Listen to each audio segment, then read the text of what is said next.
ṣíṣẹ̀dá àwọn èdè ìpèrí Yorùbá, ajẹmọ́ ìmọ̀ ẹ̀rọ fún ìkọ́nilẹ́kọ̀ọ́ nílé ẹ̀kọ́ alákọ̀ọ́bẹ̀rẹ̀ àti sẹ́kọ́ndírì, àwọn àǹfààní tó tẹ̀ mọ́.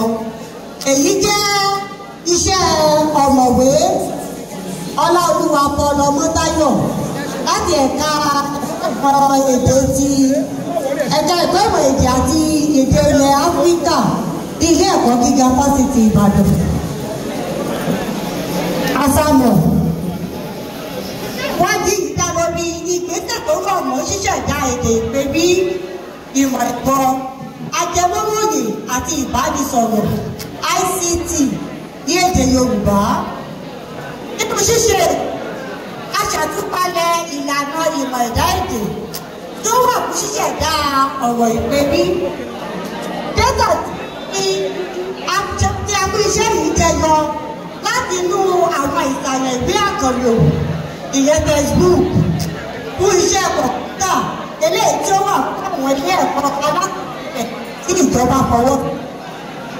A ṣẹ̀dá àwọn èdè ìpèrí ajẹmọ́ kọ̀ǹpútà nípa àmúlò tíọ́rì ìmọ̀ èdè onílànà àṣàtò ọ̀rọ̀ Information Processing Model IPM.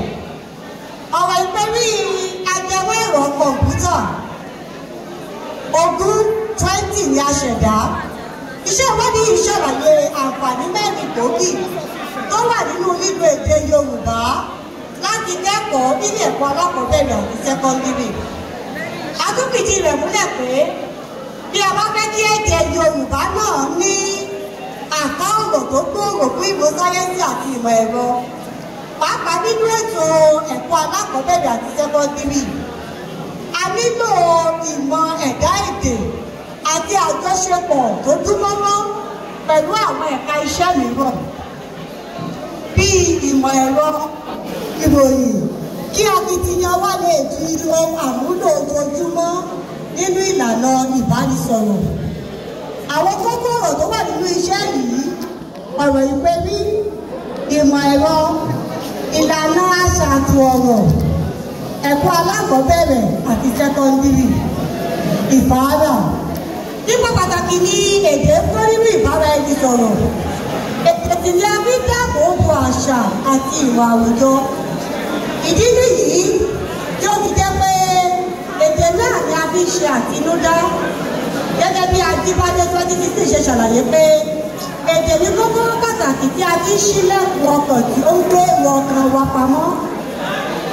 Àtinúdá náà ń ṣe okùnfà àwárí ohun tuntun ní agbọn sáyẹ́ǹsì àti ìmọ̀ ẹ̀rọ. Ṣùgbọ́n tí a bá wò fínífíní, a rí pé èdè ni a fi dáàbò bo àṣà àti ìmọ̀ àwùjọ.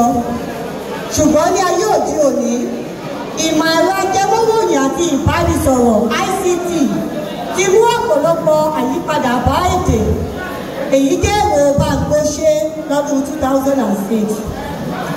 Ìdí nìyí tí ìjọba orílẹ̀-èdè Nàìjíríà lẹ́kajẹ̀ká fi mú ọ̀rọ̀ ẹ̀kọ́ ìmọ̀ sáyẹ́ǹsì àti kọ̀ǹpútà láti ilé ẹ̀kọ́ alákọ̀ọ́bẹ̀rẹ̀ títí dé sẹ́kọ́ndírì nígbòógì.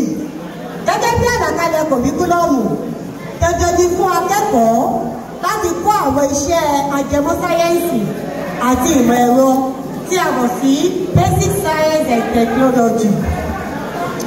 Bí a bá sọ̀rọ̀ nípa ìmọ̀ ẹ̀rọ àti sáyẹ́ǹsì, àwọn èdè abínibí tí wọ́n ń fojú winá ìmúnisìn kò fi bẹ́ẹ̀ ní àká ọ̀rọ̀ tó tó fún ìpẹ́nulẹ́kọ̀ọ́.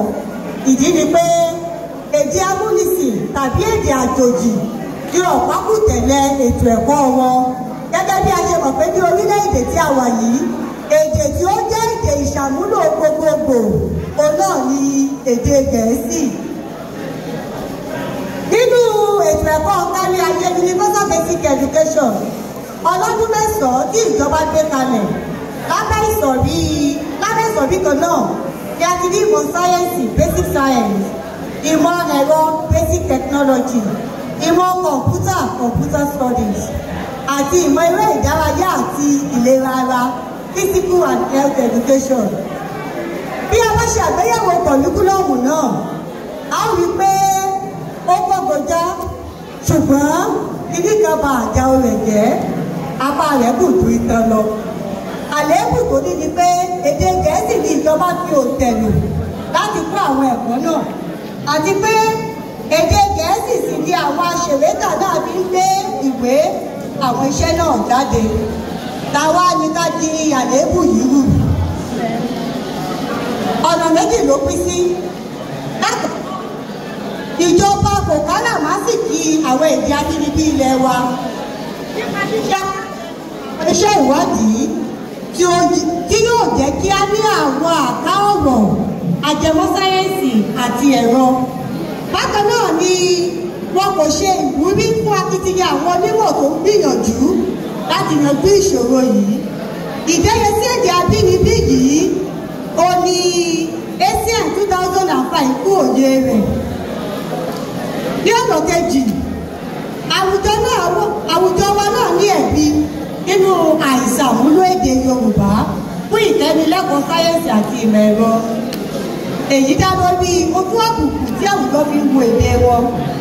Bí àwọn onímọ̀ bá gbé ìwé èdè ìpèrí tàbí ìwé atúmọ̀ èdè jáde, àwùjọ wa kì í kà wọ́n sí bẹ́ẹ̀ ni àbí bẹ́ẹ̀ kọ́. Yóò yani lẹ́nu pé títí di àsìkò yìí, bí àpẹẹrẹ, a rí ọmọ Yorùbá tí ń kọ ayé dípò ayé nítorí pé wọn ò ṣe é pọn láti mọ àkọ́kọ́ tuntun. Nínú àlàyé àléébù tí a ṣe yìí, ó hàn gbangba pé èdè Yorùbá kò tíì ní àwọn ọ̀rọ̀ ìpèrí tó ṣe ìtẹ́wọ́gbà fún ìkọ́nilẹ́kọ̀ọ́ sáyẹ́ǹsì àti ìmọ̀ ẹ̀rọ ní ilé ẹ̀kọ́ alákọ̀ọ́bẹ̀rẹ̀ àti sẹ́kọ́ndírì. Ìdí nìyí tí a fi gùn lé iṣẹ́ ìwádìí yìí. Lẹ́yìn èyí, òǹkọ̀wé ṣe àlàyé nípa oríkì ọ̀rọ̀ ìpèrí. Ẹ jẹ́ kí n mú díẹ̀ wá bẹ̀ nítorí àsìkò. Kọ́mọláfẹ́ 2013 pe ọ̀rọ̀ ìpèrí ní the linguistic representation of concept in terminological research. Ọ̀rọ̀ ìpèrí jẹ́ àkọsílẹ̀ èrò tó tẹ̀lé ìmọ̀ ẹ̀dá èdè àti iṣẹ́ ìwádìí tó dá ní èdè tirẹ̀. Ohun tí oríkì yìí tọ́ka sí ni pé iṣẹ́ tàbí ìwádìí kan wà tó ní èdè tiwọn. Àwọn èdè náà sì gbọ́dọ̀ wà ní ìbámu pẹ̀lú ohun tó ní í ṣe pẹ̀lú iṣẹ́ náà. Àwọn iṣẹ́ ìṣáájú lórí èdè ìpèrí. Òǹkọ̀wé mẹ́nuba akitiyan àwọn onímọ̀ ìṣáájú lórí èdè ìpèrí lára èyí tí wọ́n ti mẹ́nuba Báńgbóṣé 1984. Pẹ̀lú iṣẹ́ tí wọ́n pe àkórí rẹ̀ ní èdè ìpèrí Yorùbá Meta Language eléyìí tó jáde lọ́dún 1984. Lẹ́yìn èyí, òǹkọ̀wé mẹ́nuba ìlànà àṣàtò ọ̀rọ̀ information processing method. Ó sì ṣe àgbékalẹ̀ àwọn ìgbésẹ̀ márùn-ún tí à ń tẹ̀lé láti ṣẹ̀dá ọ̀rọ̀. Bákan náà ni òǹkọ̀wé mẹ́nuba àwọn ọ̀rọ̀ tí wọ́n ṣẹ̀dá, àwọn èdè ìpèrí eléyìí tí wọ́n ṣẹ̀dá ní ìbámu pẹ̀lú ìmọ̀ sáyẹ́ǹsì. Ìkádìí. Iṣẹ́ ìwádìí yìí fi ìdí rẹ̀ múlẹ̀ pé ìmọ̀ ẹ̀rọ ajẹmọ́ròyìn àti ìbáraẹnisọ̀rọ̀ ICT ti di ọ̀pákùtẹ̀lẹ̀ fún ìdàgbàsókè àwùjọ. Èdè sì ní kọ́kọ́rọ́ tó ń ṣí ìmọ̀ ẹ̀rọ. Ṣùgbọ́n bí ó tilẹ̀ jẹ́ pé ẹ̀kọ́ ìmọ̀ ẹ̀rọ wà ní àwọn ilé ẹ̀kọ́ alákọ̀ọ́bẹ̀rẹ̀ àti sẹ́kọ́ndírì wa ní Nàìjíríà, tí ìwé àkànlò ti pọ̀ yanturu lórílẹ̀-èdè Gẹ̀ẹ́sì ní gbogbo rẹ̀, kò sí èyí tí ó dá lé èdè Yorùbá. Ẹ ṣe púpọ̀. Ẹ jẹ́ fún látẹ́wọ́ o. Ẹ jẹ́ ká fún wọn ní àtẹ́wọ́ dáadáa. Iṣẹ́ gidi ni wọ́n ṣe. A ti farabalẹ̀.